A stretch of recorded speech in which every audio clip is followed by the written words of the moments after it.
The crystal towers of Zerion Prime glowed with soft blue light as the morning sun rose over the vast biocities. Tall, graceful beings moved through the living streets where walls pulsed gently, like heartbeats. These were the Velothi, and their world was like a beautiful dream made real. Cathara stood on the highest balcony of the council spire, watching the sunrise through the crystal dome above. Her silver skin shimmered in the morning light, and her large eyes reflected worry. Something was wrong with their sun. It had been growing dimmer for months now, and their scientists could not explain why. The biocities that had glowed bright for thousands of years were beginning to fade. The great tree minds that guided their society were falling into deep sleep.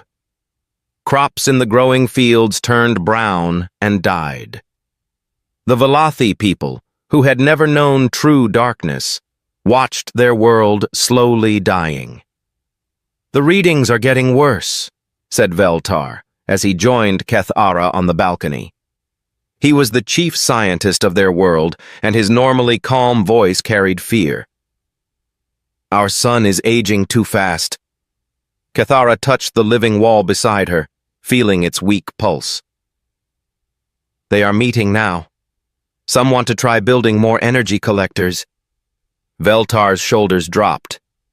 "But we both know our ships cannot carry everyone." Below them, the city's bioluminescent pathways flickered weakly. Children played in the gardens, not understanding that their world was dying. Parents watched them with sad eyes, knowing they might not live to see their little ones grow up. The great tree mind in the center of the city had already stopped glowing. Its massive trunk, once bright with flowing patterns of light, now stood dark and silent. Without the tree minds to guide the biosystems, their technology was failing piece by piece. "The outer settlements report the same problems," Veltar continued. "The ocean cities say their coral towers are going gray." Cathara nodded slowly. She had lived for over 300 years and had never seen anything like this. The Velothi were masters of living technology. They could grow buildings, breed computers, and create machines from specially designed plants and animals. But all of it needed energy from their sun. She asked, "Everything our science can think of. We sent probes to study the sun, but they found something strange." "Dark matter?" Veltar shook his head. "We do not understand it. It is not alive, so our biotechnology cannot work with it." As they talked, more Velothi gathered on nearby balconies and in the streets below. Word was spreading that the council would make an announcement soon. Some still hoped their scientists would find an answer. Others had already begun to accept that their time had come. The council spire's great bell began to ring, calling all citizens to gather. Cathara and Veltar made their way down the living corridors to the central chamber. The walls here were transparent, grown from special coral that let light pass through. Thousands of Velothi filled the space, their voices creating a low hum of worried conversation. Elder Nethros stepped forward on the raised platform. He was very old, even for a Velothi, and his silver skin had turned almost white with age. His voice was weak, but still carried through the chamber. "My people, we have tried everything our knowledge can offer. Our greatest minds have worked without rest. Our most powerful biosystems have been focused on this problem." The crowd grew quiet. Some wept softly. Others held their loved ones close. "However," the elder continued, "we have not forgotten the old ways. Our ancestors faced great troubles too, and they had rituals for the darkest times." Murmurs spread through the crowd. The celestial invocation had not been performed for over 1,000 years. Many thought it was just an old story, a pretty ceremony from the past. The ancient texts say that in the time of greatest need, the star gods will hear our call and send help from the heavens. I know many of you think this is just old superstition. That night, the entire population of Zerion Prime gathered in the great valley outside the capital city. The Velothi formed circles around ancient stone markers that had stood there since before their recorded history. These stones were covered with symbols that few could still read.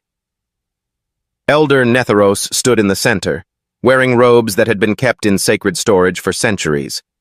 Other elders joined him, carrying objects that their ancestors had used in the old ceremonies. They began to sing in the ancient language, their voices rising into the dark sky. The song was beautiful and sad, telling the story of their people and asking the star gods for mercy. As they sang, the gathered Velothi began to glow softly, their bodies producing the faint light that was natural to their kind. Thousands of gentle lights sparkled in the darkness like living stars. The ceremony went on for hours. The elders called out to the heavens, begging for salvation. They offered their knowledge, their art, their very lives in exchange for help. The song grew stronger as more voices joined in, until the entire valley rang with their plea. As dawn approached, the singing reached its peak. Elder Netheros raised his arms to the dying sun and spoke the final words of the ancient ritual. His voice carried across the valley and up to the pale sky above. Then, just as the sun appeared on the horizon, something answered. A brilliant streak of fire shot across the sky like a falling star. But this was no star. It was something else, something that burned with white-hot flames as it fell toward their world. The gathered Velothi watched in amazement as the object grew larger and brighter. "The gods have heard us," whispered Elder Netheros. The burning object streaked overhead and crashed somewhere beyond the mountains. The ground shook, and a distant rumble echoed across the valley. Whatever had fallen from the sky, it had arrived with tremendous force. The Velothi looked at each other with hope and fear. Had their prayers truly been answered? What manner of divine help had the star gods sent them? Soon, they would find out. The crash site was easy to find. A column of black smoke rose from beyond the sacred mountains, marking where the burning object had fallen. Teams of Velothi scouts rode their biomechanical flyers toward the distant smoke, their hearts filled with hope and wonder. Kethara was among the first to reach the Whispering Valley, a place their people had always considered holy. What she saw there made her stop in shock. A huge crater had been carved into the valley floor, the sacred stone melted and twisted by incredible heat. At the center of the crater sat a strange metal object. It was not beautiful like Velothi technology.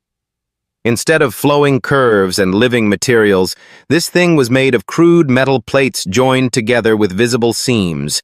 Burn marks covered its surface, and sparks flew from broken parts. It looked more like space junk than a gift from the gods, asked Veltar as he landed his flyer beside hers. His voice carried disappointment and confusion. Other scouts gathered around the crater's edge, all asking the same question. Where was the divine help they had been promised? This damaged metal box looked like it could barely keep itself together, much less save their dying world. Then the metal object began to move. A section of its side opened with a loud hiss of escaping gas. The Velothi stepped back, not knowing what to expect. Strange sounds came from inside the object, voices speaking in a language they had never heard. The first creature to emerge was unlike anything in their experience. It walked on only 2 legs and had pale pink skin instead of the silver that all intelligent beings should have. Its head was covered with dark fur, and its small eyes were set in the front of its face like a predator. The creature called out in words the Velothi could not understand. Its voice was rough and harsh compared to the musical tones of their own language. 2 more creatures crawled out of the damaged object. One had darker skin and wore some kind of optical device over its eyes. The third was larger than the others and moved like a warrior. All 3 looked injured and tired. The largest creature noticed the watching Velothi and said something to the others. They spoke quickly among themselves, their voices full of surprise. Then the first one, who seemed to be their leader, walked slowly toward the crater's edge with its hands visible and empty.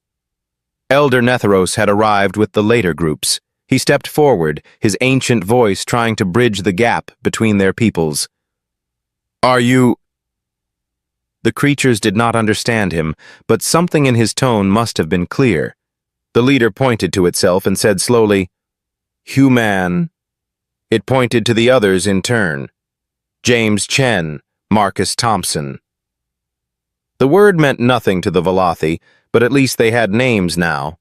Elder Netheros tried to explain their situation, speaking slowly and using gestures. He pointed to their dying sun, then to their fading biocities visible in the distance. He tried to show that their world was in trouble. The human Elena seemed to understand something was wrong. She spoke to her companions, and the one called James looked up at the pale sun through his optical device. He said something that made the others nod seriously. Meanwhile, Marcus had climbed back into their damaged vessel and was working on something inside. Smoke and strange smells came from the machine. The Velothi could hear him talking to himself in their harsh language. "Their vessel is badly damaged," observed Veltar. "Perhaps that is for the best," said Kethara quietly. "Look at them. They have no biotechnology at all. Their ship is made of dead metal and crude electronics." Other Velothi were thinking the same thing. These humans were clearly an inferior species. They had no connection to living systems, no understanding of biomechanics, and their technology was thousands of years behind Velothi science. Elena must have sensed their disappointment because she started trying to communicate more directly. She picked up a piece of the melted stone and held it up, then pointed to their ship. She was trying to show that their vessel had survived incredible heat during its fall. James removed his optical device and offered it to Elder Netheros. The old Velothi took it carefully and looked through it at the sun. The device made the dim star appear larger and clearer. James pointed to numbers and markings on the side of the device, trying to show it was some kind of measuring tool. But the most interesting moment came when Marcus emerged from their ship carrying a small device that glowed with its own light. Unlike Velothi bioluminescence, this light was steady and bright, powered by some internal energy source. The sight of that simple light made several Velothi step forward with interest. Their own lights were failing as their world died, but this crude device seemed to make light without any living components. Elena noticed their interest and spoke to Marcus, who began demonstrating the device. He showed how it could be turned on and off, how it worked even when no living energy was present. For the Velothi, who had never seen non-biological technology work so reliably, it was fascinating. "Their science is different from ours," said Veltar thoughtfully. As the day wore on, both groups tried to learn about each other. The humans shared their crude rations, which the Velothi found barely edible but nutritious. In return, the Velothi offered fruits from their biogardens, which the humans ate carefully after James tested them with another of his devices. Elena kept trying to understand what was wrong with the Velothi world. She pointed at their fading biocities, then at the dim sun, asking questions in her strange language. James was particularly interested in the sun, taking measurements with several instruments from their damaged ship. By evening, it was clear that both groups wanted to help each other, even though they could barely communicate. The humans needed shelter and supplies to survive on an alien world. The Velothi needed... what? Could these primitive beings really offer anything useful? Elder Netheros made the decision to bring the humans back to the capital. "The star gods work in mysterious ways," he told the gathered scouts. "Perhaps these creatures are not the help we expected, but they are what we received." As they prepared to leave the crater, Marcus did something unexpected. He knelt down and collected samples of the melted stone, carefully placing them in small containers. Elena and James also gathered materials from the crash site, acting like the damaged Earth was somehow important. The Velothi found this behavior strange. Why would anyone want to study the destroyed remains of a crash? But they were beginning to realize that these humans saw the world very differently than they did. The journey back to the capital took most of the night. The humans rode in specially grown travel pods, marveling at the living vehicles. Elena kept touching the walls of her pod, trying to understand how something could be both machine and organism at the same time. James spent the journey staring up at the stars, occasionally making notes on a small electronic tablet. Marcus watched the landscape carefully, like a soldier studying potential threats and resources. When they finally arrived at the BioCity, the humans' reactions were worth seeing. They stood in amazement at the flowing architecture, the pulsing lights, the integration of life and technology that was normal for Velothi civilization. "Incredible," Elena whispered, one of the few words the Velothi had begun to recognize. But even as the humans marveled at Velothi achievements, Cathara noticed that their wonder was mixed with something else. They looked at the fading lights with understanding, like they had seen similar problems before. Perhaps these strange beings were not as helpless as they appeared. Perhaps their different way of thinking could see solutions that Velothi science had missed. Or perhaps they were simply stranded aliens who would die along with everyone else when the sun finally went dark. Only time would tell which was true. 3 weeks had passed since the humans arrived, and they had learned to communicate through a mix of simple words, hand gestures, and drawings. Elena had picked up Velothi language faster than the others, though her pronunciation made the musical words sound harsh and clumsy. Dr. James Chen sat in the observatory dome of the council spire, surrounded by Velothi scientists and their bio-instruments. His own damaged equipment was spread across several tables, jury-rigged with power cells borrowed from Velothi technology. The combination looked strange, but somehow worked. "Show me again," he said to Veltar, pointing at the readings displayed on a living screen that grew from the wall like a large leaf. Veltar touched the bio-display, and it showed images of their sun surrounded by strange dark clouds. "The dark matter appeared 2 months ago." James studied the data carefully, comparing it with readings from his own instruments. "This is not random," he said, his broken Velothi improving daily. "Dark matter." Veltar looked confused. James pulled out his electronic tablet and showed them star charts he had been working on. "My ship, it was studying same thing. Dark matter storm. It moves through galaxy in circle. Big circle." The Velothi scientists gathered closer. Their own star maps were grown into the dome's living ceiling, showing local space in 3 dimensions with bioluminescent points of light. Asked another scientist. "Yes, many times. Every star in this region will face same problem." James traced a path on his tablet, showing how the cosmic storm moved through space. Elder Nethros had been listening quietly from his chair. "Because last time it happened, your people were still primitive." James looked around the room. "On my world, we have stories." Veltar's eyes grew wide. "Not exactly same thing, but similar problems." James pulled up another screen on his tablet. "Nuclear fusion." The Velothi scientists recoiled. The word force in their language carried violent meanings, and the concept of breaking apart matter was disturbing to them. Veltar asked, horrified, "Not destroy, transform.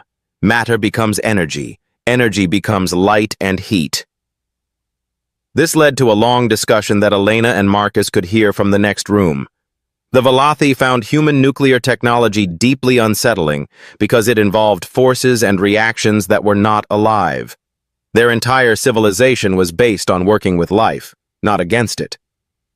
Meanwhile, Elena was studying Velothi engineering with a team of bioarchitects. She walked through the living walls of the city, touching surfaces that responded to her presence and trying to understand how they worked. "Your buildings?" she asked Cathara, who had become her guide and translator. "Of course. How else would they work? We grow our cities like gardens, each part connected to the whole. The walls know when you need light or warmth. The floors can sense where you want to go." Elena shook her head in amazement. On my world, we build dead buildings from stone and metal. They do not think or feel, Kethara asked. We give them electricity, power that flows through wires like blood through veins. Kethara found this concept as strange as Elena found bioarchitecture. They spent hours comparing their different approaches to technology, each amazed by what the other had achieved. In another part of the city, Marcus was working with Velothi security forces. His military experience made him valuable for understanding their defenses, but he was also learning about their bioweapons and living armor. He asked through a translator, replied the security chief. Our armor bonds with the wearer, becoming part of them. Marcus examined a bio-rifle that felt warm and slightly alive in his hands. This is incredible. Then we grow a new one. But Marcus had noticed something the Velothi had not. Their biotechnology was failing as their world died. The living equipment was becoming sluggish and weak. Their greatest strength was also their greatest weakness. Everything depended on the energy from their sun. That evening, the three humans met in their quarters to share what they had learned.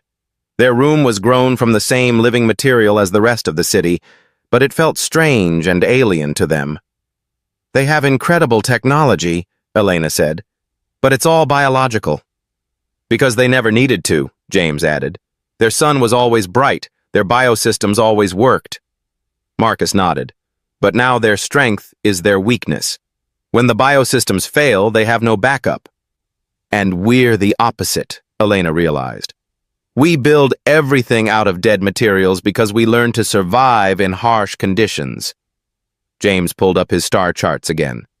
The dark matter storm will last about 6 months in this system. So they need a temporary power source? Marcus said. Exactly.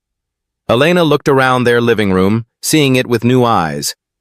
But they know how to make technology that thinks and adapts, James asked. Why not?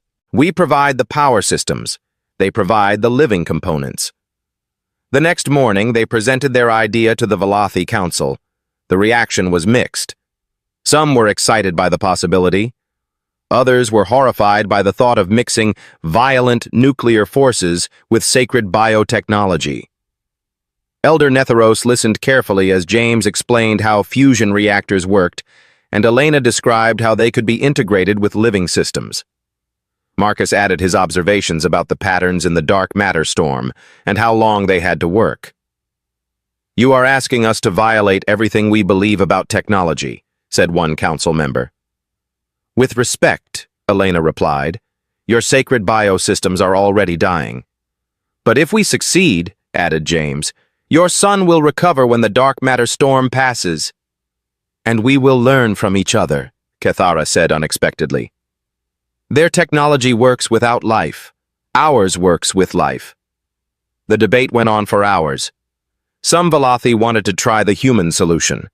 Others preferred to attempt evacuation or simply accept their fate rather than compromise their beliefs.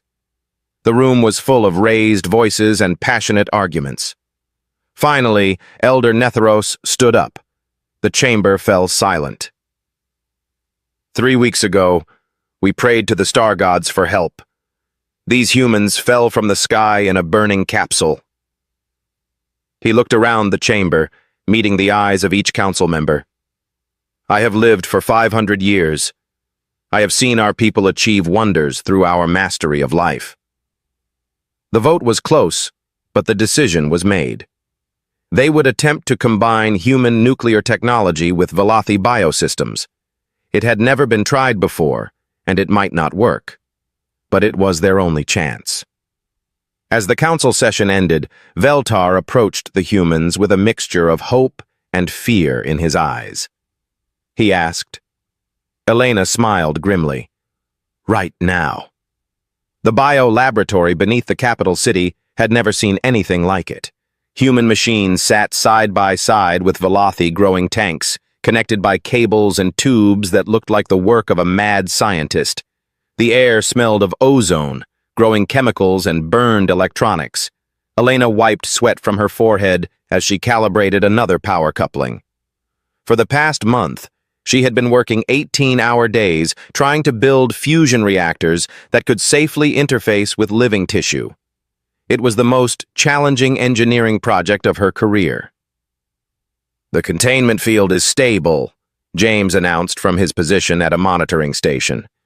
In the growing tank before them, a prototype bioreactor was dying. The living tissue that was supposed to channel fusion energy was turning black and brittle. This was their 7th failure in 2 weeks. Veltar examined the failed sample under a biomicroscope. "We need better integration between the nuclear core and the bioshell," Elena said, frustrated. Cathara looked up from her own workstation. She had been growing specialized organisms for weeks, trying to create life forms that could survive in radioactive environments. "I have been studying the samples from your crash site." This caught James's attention immediately. "Earth bacteria?" Cathara led them to another tank where tiny organisms floated in a nutrient solution. They glowed faintly with their own light, adapted from both human and Velothi biology. "These creatures were living on your ship's hull when you crashed. They have learned to eat radiation and turn it into energy." Elena stared at the glowing bacteria. "Radiation-eating microbes? I thought they were contamination at first." James ran to his equipment and began scanning the organisms. "This is incredible. They're converting gamma radiation directly into chemical energy." The next week brought new hope, but also new dangers. Using Cathara's hybrid bacteria, they began growing bioshells that could actually feed on fusion radiation instead of being destroyed by it. The living components grew stronger when powered by nuclear energy, creating a perfect symbiosis, but the process was far from safe. Marcus shouted from the safety station. Alarms echoed through the laboratory as emergency shields slammed down. Elena grabbed a radiation detector and ran toward the problem. One of the experimental bioreactors had grown too fast, its living components expanding beyond their metal housing. Radioactive bacteria was spreading across the laboratory floor like glowing green moss. She ordered, but the Velothi scientists were already moving. They had learned to fear the invisible danger of radiation, something their people had never encountered before. Marcus sprayed the contaminated area with a chemical solution that killed the runaway bacteria. The green glow faded, but damage was done. 3 Velothi researchers were exposed to radiation, and Elena herself had absorbed a dangerous dose. Dr. Chen worked frantically to treat the radiation sickness using both human medicine and Velothi healing techniques. The aliens' biology responded differently to radiation than humans did, making treatment complicated. "I should have been more careful," Elena said weakly from her bed in the medical center. "The fault is mine," Cathara replied. She had been working without sleep for days, trying to perfect the bionuclear interface. "I pushed the bacteria to grow too fast." Veltar checked Elena's condition with a bioscanner. "You will recover, but you need rest." "We don't have time for rest," Elena protested. "The dark matter storm is getting stronger." Through the medical center's window, they could see the bio-city struggling to stay alive. The living lights were dim and flickering. Plants in the gardens were withering despite careful tending. The great tree mind in the central plaza had been completely dark for a week. James joined them with his latest calculations. "We have maybe 3 weeks before the biosystems fail completely." "Then we work faster," Elena said, trying to sit up. Marcus gently pushed her back down. "Not you. You need at least a week to recover from the radiation exposure." The work continued around the clock. With Elena supervising from her medical bed through video links, the team made breakthrough after breakthrough. The hybrid bacteria could now be controlled and directed. The bioshells grew in precise shapes according to programmed genetic patterns. Most importantly, they had learned to balance the nuclear and biological components safely. Their first successful bioreactor was small, no bigger than Elena's fist. But it produced steady, clean energy that could power an entire district of the bio-city.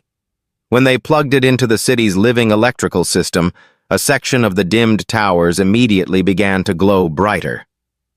"It works," whispered Elder Netheros, watching from the observation gallery. But one small reactor was not enough. To save their world from the dark matter storm, they needed to build biostellarifuge units, massive biological constructs that could generate gravitational fields strong enough to redirect cosmic forces. "Think of them as living spaceships," Elena explained to the assembled team, now working from a wheelchair. Asked Marcus. "At least 12, positioned around your solar system." Veltar looked worried. James showed them his calculations. "Each one needs to be about the size of one of your bio-cities." The room fell silent. Building a single bio-city normally took the Velothi several years. Building 12 in 3 weeks seemed impossible. Elder Nethros turned to her. "The emergency protocols have not been used in over 2,000 years, Elena asked. Veltar explained. "In the ancient past, when our people faced extinction from natural disasters, they developed ways to speed up biogrowth dramatically. But the process is unstable," added Cathara. "The accelerated growth often leads to mutations, system failures, or complete collapse." Elena looked around the room. "About 50%, Elder Nethros said quietly. "Half of the emergency bioconstructs work perfectly. 100% failure." The decision was not easy, but it was obvious. They would use the emergency protocols to grow the stellarifuge units, combining ancient Velothi techniques with new human nuclear technology. It was dangerous, possibly deadly, but it was their only chance. As the teams prepared for the most challenging construction project in Velothi history, Marcus made a disturbing discovery while reviewing satellite data. "The dark matter storm is accelerating," he announced. James checked the readings and went pale. "Something is drawing it toward this system faster than it should move naturally." Elena asked. 1 week. The room erupted in worried voices and frantic planning. 1 week to build 12 massive biostellarifuge units using untested technology and dangerous emergency protocols. The margin for error had just become 0. "Then we work miracles," Elena said firmly. The launch bay stretched for kilometers across the sacred valley where the humans had first crashed. 12 massive biostellarifuge units lay in their growing cradles like sleeping giants. Each one pulsed with a mixture of human nuclear energy and Velothi biotechnology, their surfaces glowing with patterns of living light. Elena sat in her mobile command chair, still recovering from radiation exposure but refusing to rest during the final hours. Around her, hundreds of Velothi and the 3 humans worked frantically to prepare for launch. The dark matter storm had accelerated beyond all predictions, and their sun was now barely visible in the sky. "Stellarifuge Unit 7 is showing power fluctuations," Marcus reported from his monitoring station. "Reroute auxiliary power through the backup bacterial colonies," Elena ordered. Cathara ran her hands along the warm surface of Unit 7, feeling its bioelectric pulse. "The organism is afraid," she said suddenly. Asked James, who was calibrating gravitational field generators. Cathara began singing softly in the ancient Velothi language, the same song they had used to call for help from the star gods. Other Velothi joined her, their voices creating a harmony that seemed to soothe the giant bioconstruct. Veltar approached Elena with troubling news. 3 more units are showing signs of instability. Elena felt her heart sink. They needed all 12 stellarifuge units to work perfectly, or the gravity barrier would have gaps that the dark matter could pass through. Losing even 3 units would doom the entire plan. She asked. "The bioneural networks are growing too fast. They are developing personality quirks." Elena stared at him. "It appears so. They no longer simply follow commands. This was not in any of their plans. The stellarifuge units were supposed to be sophisticated biomachines, not independent living beings with their own minds." James overheard the conversation and joined them. "Maybe that's not a bad thing," Elena asked. About saving this world. About working together to stop the dark matter storm.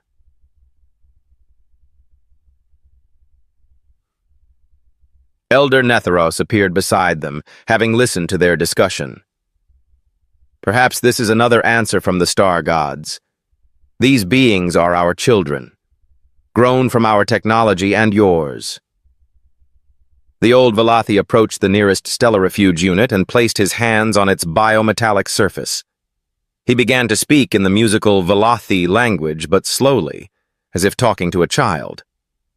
The unit's surface patterns shifted and pulsed. A voice spoke from bioacoustic organs along its sides, deep and resonant, but clearly intelligent. I understand, Elder. I am myself. I have thoughts and feelings. Elder Netheros smiled. You were made to save our world. Will I die in space? You will not die. You will become a guardian of the stars, forever watching over this system and others. Similar conversations began happening at the other stellar refuge units. Some were eager to fulfill their purpose. Others were afraid. A few seemed confused about their existence, but all of them were clearly alive and thinking. This changes everything, Elena realized. We're not just launching bio-machines. Marcus checked his instruments.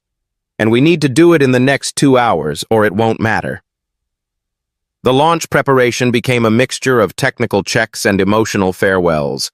The Velothi spoke to each stellar refuge unit like a parent sending a child on a dangerous journey. The units responded with questions, requests, and promises to do their best. Elena found herself talking to Unit 3, one of the more talkative bioconstructs. I am frightened, the unit admitted. Space is vast and cold, but I understand my purpose. You won't be alone, Elena assured it.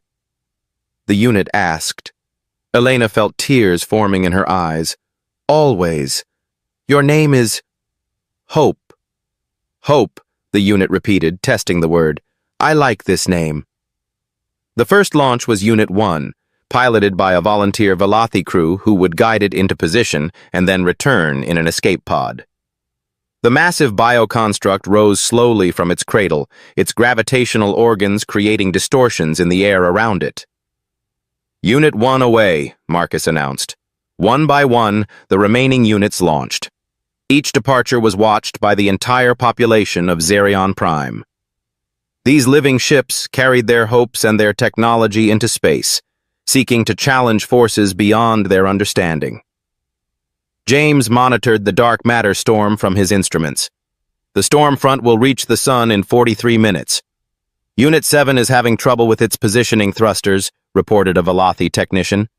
Elena opened communications with Unit 7 directly. I am Shah, learning, came the reply. Space is stranger than I expected. The gravitational fields here are complex. We believe in you, Elena said. Thank you.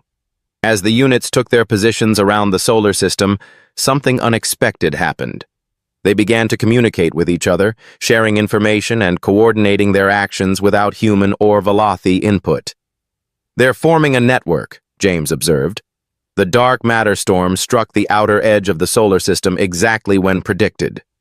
The stellar refuge units responded instantly, their combined gravitational fields creating a barrier of curved space-time that deflected the cosmic horror away from the inner planets. But the storm was stronger than anyone had calculated. The units strained against forces that could crush planets, their biosystems working at maximum capacity, while their nuclear cores burned like miniature suns. Marcus shouted. Elena watched the readings in horror as Unit 9 began to tear itself apart under the massive gravitational stress. But then something remarkable happened. The other units began sharing their power with their failing brother, redistributing the load across the entire network. Unit 5 speaking for the collective, came a calm voice over the communications system. We have adapted our strategy. The battle lasted for 6 hours. The stellar refuge units bent space itself, creating gravitational currents that pushed the dark matter storm away from Xerion Prime's sun. Their combined will and intelligence proved stronger than the cosmic forces that threatened the system. When it was over, the sun began to brighten immediately. The dark matter storm continued on its journey through the galaxy, following the gravitational currents the units had created to guide it away from populated systems. On Xerion Prime, the biocities began to glow again. The tree minds awakened from their forced slumber. Plants in the gardens lifted their leaves toward the returning light. "We did it," Elena whispered, hardly believing it was true. But the victory had cost them. 3 of the Stellar Refuge units had been damaged beyond repair in the battle. The survivors would remain in space permanently, serving as guardians against future threats. "They are not lost," Elder Netheros said when the humans expressed sadness about the space-bound units. "They have become something greater than we ever imagined." In the weeks that followed, the true miracle of what they had achieved became clear. The combination of human nuclear technology and Velothi biotechnology had created something unprecedented. Living starships with independent minds and the power to protect entire solar systems. The Stellar Refuge units continued to communicate with their homeworld, sharing discoveries about space and the nature of dark matter storms. They had become explorers and guardians, carrying the best of both human and Velothi knowledge into the cosmos. Elena, finally recovered from her radiation exposure, stood again in the observatory where this had all begun. Veltar joined her, watching their children sail among the stars. "The celestial invocation worked," he said quietly. Elena shook her head. "We're not gods." "But that is exactly what we needed," Veltar replied. James appeared with exciting news. "I've been analyzing the Stellar Refuge unit's reports about dark matter patterns. They've identified 17 other systems that will be threatened in the next 50 years. "Then we help them," Elena said without hesitation. Marcus nodded. Elder Netheros approached them with an important announcement. "The Council has voted unanimously. We are renaming our world Synthesis to honor what we have accomplished here," Elena smiled. As the new sun set over Synthesis, no longer dim and dying but bright and full of life, the 3 humans and their Velothi friends planned for a future none of them had imagined. Their different approaches to science and technology, once seeming incompatible, had created solutions that neither species could have achieved alone. Above them, the Stellar Refuge units continued their eternal vigil, living proof that sometimes the greatest strength comes not from independence, but from learning to work together with those who see the universe differently than we do. The star gods had indeed answered the Velothi's prayers, but the answer had come through science, cooperation, and the courage to embrace new ideas. It was a lesson that would echo across the galaxy as human and Velothi explorers carried their synthesis technology to other worlds, other species, and other civilizations in need. The cosmos was vast and dangerous, but it was also full of allies waiting to be discovered. And now, for the first time, the galaxy had guardians who could protect it from the darkness between the stars.